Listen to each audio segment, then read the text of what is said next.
Hello friends, क्या हाल है दोस्तों। बहुत दिनों से जो है ना, जब से मीडिया में ये न्यूज़ बहुत सरगर्मी से चल रही है टूर ऑफ ड्यूटी के ऊपर, तो बहुत बच्चे पूछ रहे हैं कि सर आप बताइए इसके बारे में समथिंग ऑथेंटिक, कुछ ना कुछ आपको आइडिया हो तो। देखो, मुझे कोई आइडिया नहीं है। मैं पहले बता दूं, जो भी आ रहा है वो सिर्फ मीडिया के थ्रू ही आ रहा है।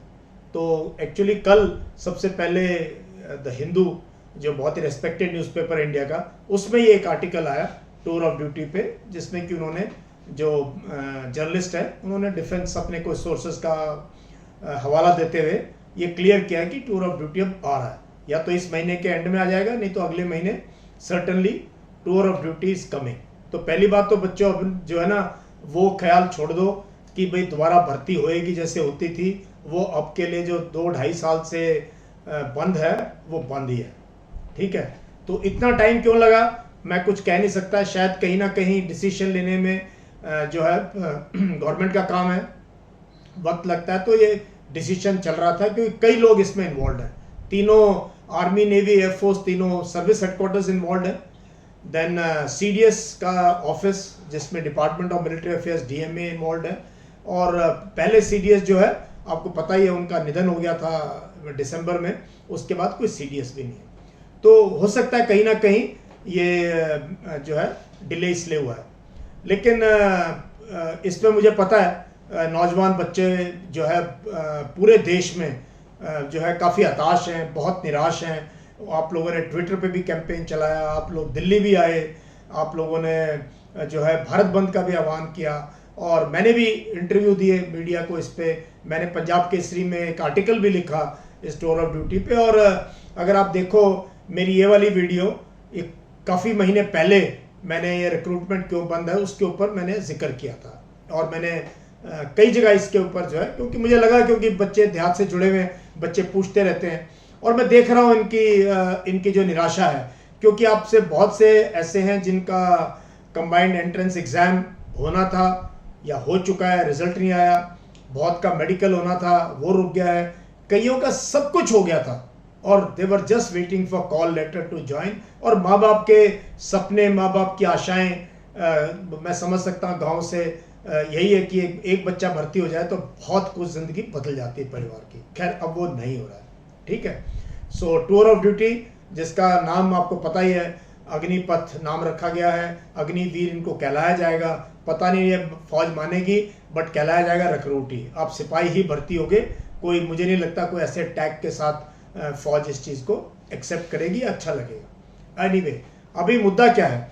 अभी जो प्रेस में जो आ रहा है, खासतौर पे जो आर्टिकल आए हैं पिछले 1-2 दिन में, उसमें क्लियर है कि 4 साल के लिए भर्ती होगी। 4 साल के लिए आप आएंगे, इस पर 6 महीने की ट्रेनिंग होगी और बाकी पीरियड आप जो फौज में नौकरी करेंगे। उसके बाद इनमें से जो भर्ती किए गए, इनमें से दोबारा से आपका सिलेक्शन होगा। वो यूनिट लेवल पे होगा, रेजिमेंट लेवल पे होगा, कोर के लेवल पे होगा। मैं कह नहीं सकता, क्योंकि आर्मी बहुत बड़ी है। इंजीनियर्स का अलग काम है, AME का अलग काम है। हमारे जैसे जो ब्रिगेड ऑफ द गार्ड्स है, इन्फेंट्री, आर्मर्ड मेक, हमारा अलग काम है। आर्टिलरी का अलग काम है, एयर डिफेंस का अलग काम है, सिग्नल्स का अलग काम है। तो कैसे होगा मैं, मुझे पता नहीं है। वो I am sure service headquarters को वर्कआउट करेंगे।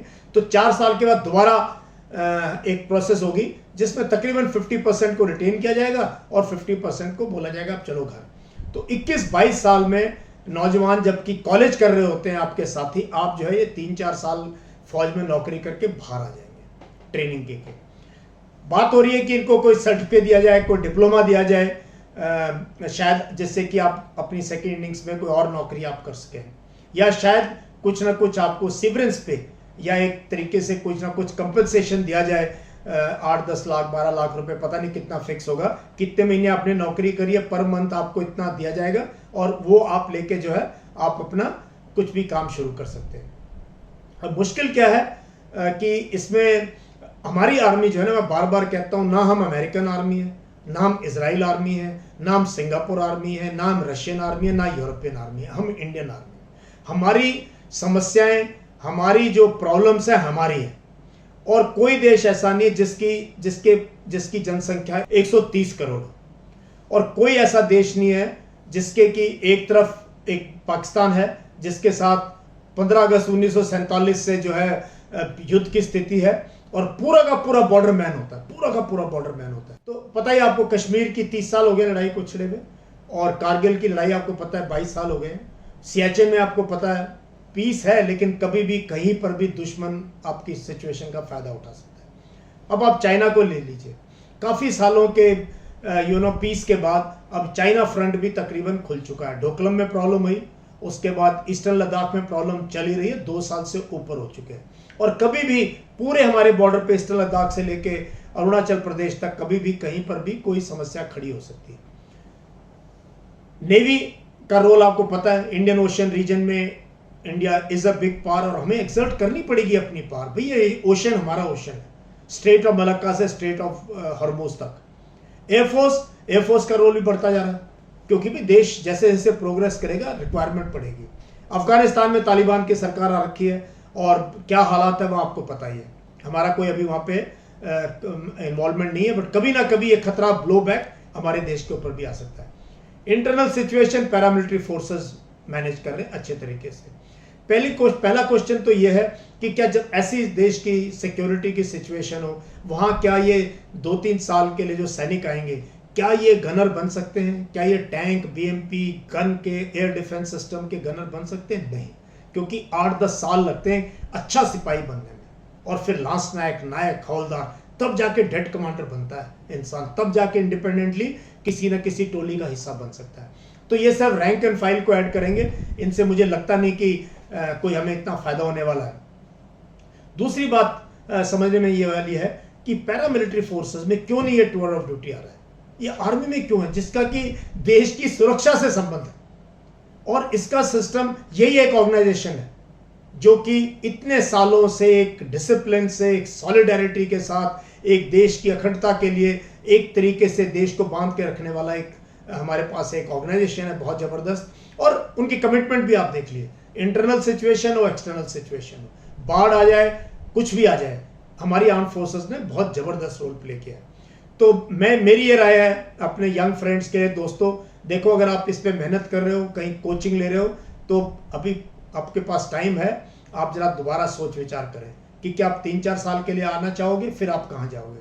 तो प्लीज या तो आप जाएं पैरामिलिट्री फोर्सेस, स्टेट पुलिस के लिए तैयारी करें भर्ती के लिए, या प्लीज फिनिश योर एजुकेशन। आप कृपया करके अपनी एजुकेशन करें। आप में अगर मादा है, ऑफिसर बनने की ट्राई करें, नहीं होता तो देश में बहुत अपॉर्चुनिटीज आ, आप एंटरप्रेन्योर बन सकते हैं, आप कोई ना कोई बिजनेस स्टार्ट कर सकते हैं, कोई ना कोई स्टार्टअप स्टार्ट कर सकते हैं। अब टाइम आ रहा है जबकि सरकारी नौकरी की तरफ ना देखें। मेरी आपसे यही राय है, अपनी एजुकेशन इंप्रूव करें, अपने स्किल इंप्रूव करें, और अपने आप को इस सक्षम बनाएं कि आप अपनी जिंदगी जो है देश के काम भी कर सके और अपनी भी लाइफ बना सके। So tour of duty is here to stay, और we are just waiting for official orders, और जब आएंगे मैं आपसे दोबारा बात करूंगा। थैंक यू, जय हिंद।